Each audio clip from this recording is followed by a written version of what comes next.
त्यस्तो गर्नु हुँदैन फेनमा मैला पुस्छ अहिले भिडियो बनाएको म आफै भिडियो हेरेर चाहिँ तिमीलाई भिडियो बनाएको छ होला है तिम्रो यादगार बस्छ न तिमी घर गयो भने कस्तो हामीलाई याद आउँछ थाहा छैन हाम्रो भाइको कस्तो देखाउँदैन कसम भने त्यो हो त साँच्चै मेरो बुढा त मरिसक्यो अस्ति नै मेरो बुढा चाहिँ कहाँबाट हुन्छ हौ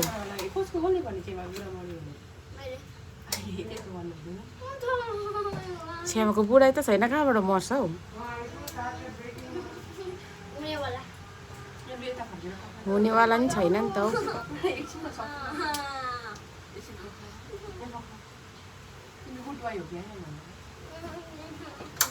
म चाहिँ केटी खाली